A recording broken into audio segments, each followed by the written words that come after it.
스타트 타임. 큐티의 본문은 사도행전 28장 16절에서 31절입니다. 사도행전 28장 16절에서 31절 말씀입니다. 함께 천천히 소리내어 읽어보는 시간을 가져보도록 하겠습니다. 우리가 로마에 들어가니 바울에게는 자기를 지키는 한 군인과 함께 따로 있게 허락하더라.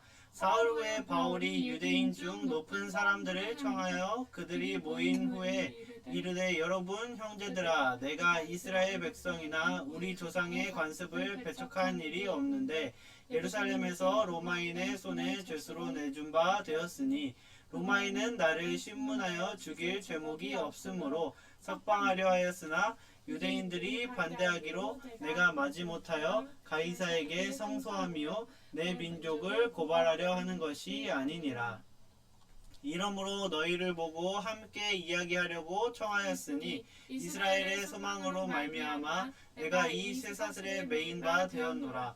그들이 이르되, 우리가 유대에서 내게 대한 편지도 받은 일이 없고 또 형제 중에 누가 와서 내게 대하여 좋지 못한 것을 전하든지 이야기한 일도 없느니라. 이에 우리가 너의 사상이 어떠한가 듣고자 하니 이 파에 대하여는 어디서든지 반대를 받는 줄 알기 때문이라 하더라.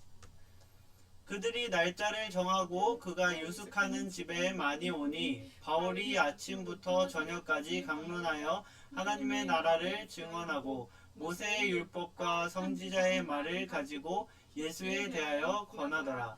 그 말을 믿는 사람도 있고 믿지 아니하는 사람도 있어 서로 맞지 아니하여 흩어질 때에 바울이 한 말로 이르되, 성령이 선지자 이사야를 통하여 너희 조상들에게 말씀하신 것이 옳도다.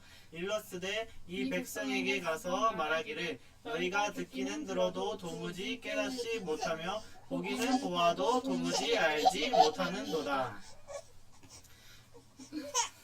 이 백성들이 마음이 우둔하여져서 그 귀로는 둔하게 듣고 그 눈을 감았으니 이는 눈으로 보고 귀로 듣고 마음으로 깨달아 돌아오면 내가 고쳐줄까 함이라 하였으니, 그런즉 하나님의 이 구원이 이방인에게로 보내진 줄 알라. 그들은 그것을 들으리라 하더라. 바울이 온 이태를 자기 셋집에 머물면서 자기에게 오는 사람을 다 영접하고 하나님의 나라를 전파하며 주 예수 그리스도에 관한 모든 것을 담대하게 거침없이 가르치더라. 아멘. 네, 오늘은 드디어 사도행전의 마지막 이야기입니다. 과연 사도행전은 어떻게 끝이 날지 한번 살펴보도록 하겠습니다. 16절도 사도행전에서 강조하는 우리로 시작합니다. 바울과 함께하는 사람들이 로마에 도착했고 바울에게는 군인 한 명의 감시만 있을 뿐 큰 통제는 없었습니다. 바울은 도착 3일 후 높은 지위에 있는 유대인들을 모아 그들에게 복음을 전합니다. 바울은 그들에게도 형제라고 말합니다. 그리고 자신이 로마에 온 자신의 결백을 또다시 말하고 있습니다.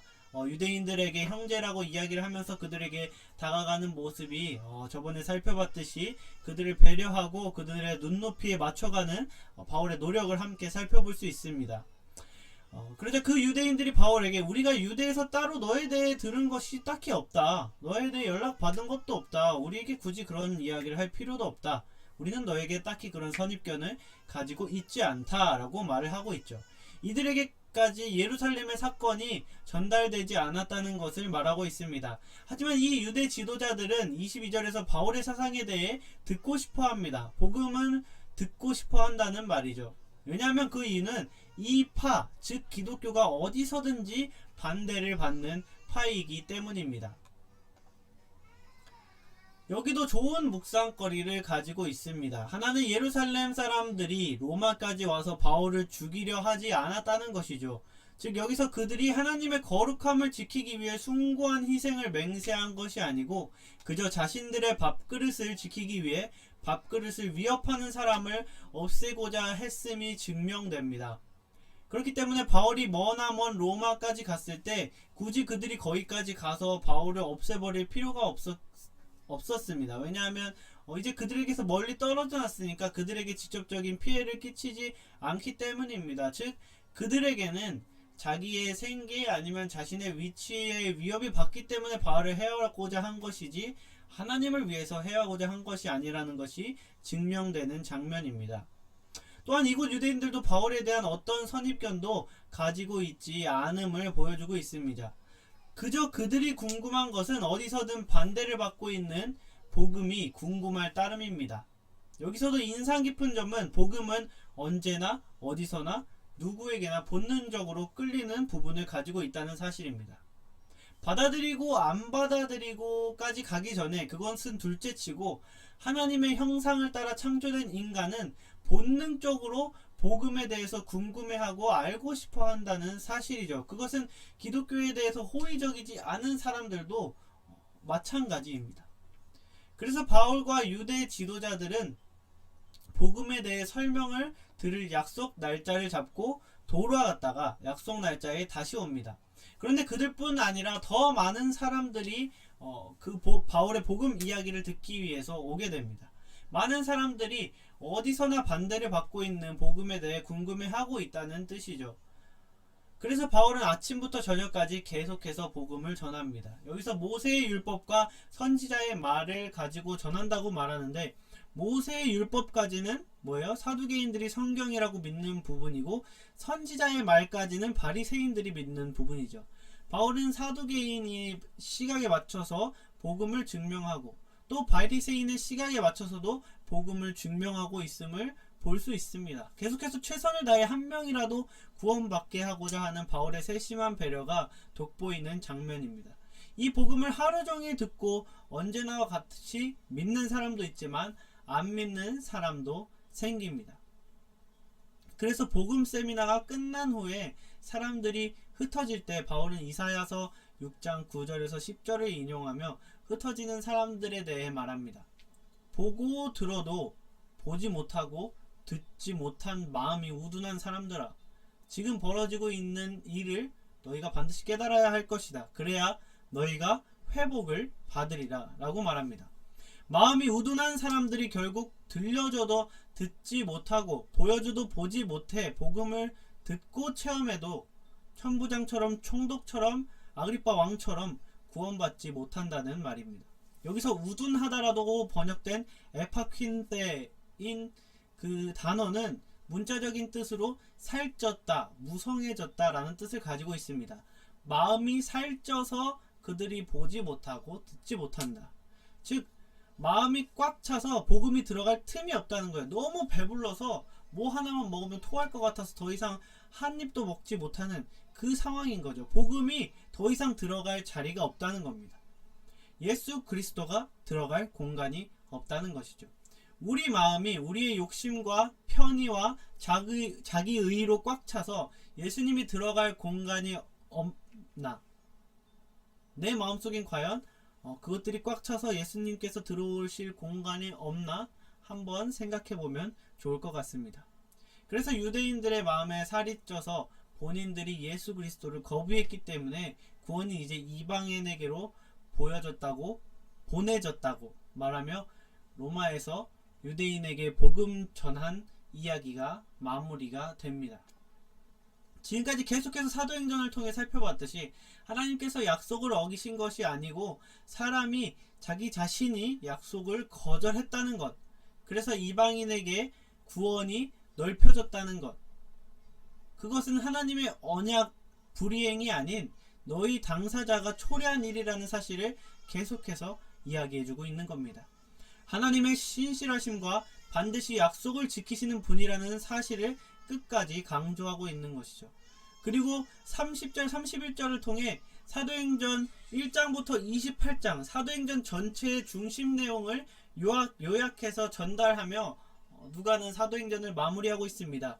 30, 31절을 보면 바울이 2년 동안 자기 셋집에서 사람을 초대해서 오는 사람 막지 않고 다 환대하면서 하나님 나라를 전하며 예수 그리스도에 관한 모든 것을 담대하게 거침없이 가르쳤다고 말하면서 사도행전이 마무리가 되고 있습니다. 자기 집이 아닌 전셋집이나 월셋집, 그 셋집에 살면서 이 땅의 것에 미련을 잡지 않는 솔선수범한 바울의 삶도 재미있지만 중요하게 묵상할 거리가 되는 것 같습니다. 그리고 바울이 자신에게 오는 사람을 거르거나 가려받지 않고 모두 다 귀하게 영접했다는 것도, 차별 없이 모든 사람을 귀하게 영접했다는 것도 잘 살펴보아야 할 부분입니다. 사도행전은 마지막 부분에서 가장 중요하고 궁금한 과연 바울이 가이사를 만나 복음을 전했는가를 말하지 않습니다. 여러 가지 이유가 있겠지만 일단 사도행전 집필 목적이 가이사에게 복음을 전하는 바울의 위대함, 그것을 말하고자 하기 위함이 아니라는 사실입니다. 30, 31절에서 볼 수 있듯이 사도행전이 하고 싶은 말은 담대하고 겁침없이 사람들에게 틈만 나면 하나님 나라와 예수 그리스도를 전하는 것, 그 삶을 이 땅에서 사는 것이 그리스도인이 살아야 할 마땅한 삶이다 라는 사실입니다. 네, 여러분, 이제 길고 긴 사도행전 대장정의 막이 내렸습니다. 다들 개인적으로 느낀 부분이 많으면서도 다를 것이라고 생각합니다. 올 한해 하나님께서 사도행전을 통해 나에게 반복적으로 그리고 중요하게 하신 말씀을 마지막으로 묵상하며 하나님께 헌신하고 서원하며 마지막 사도행전 큐티를 마쳤으면 좋겠습니다. 여러분 수고하셨고요. 항상 여러분의 삶에 그리스도의 은혜와 평강이 함께 하기를 계속해서 기도하겠습니다. 그럼 마지막 묵상으로 들어가도록 하겠습니다.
안녕.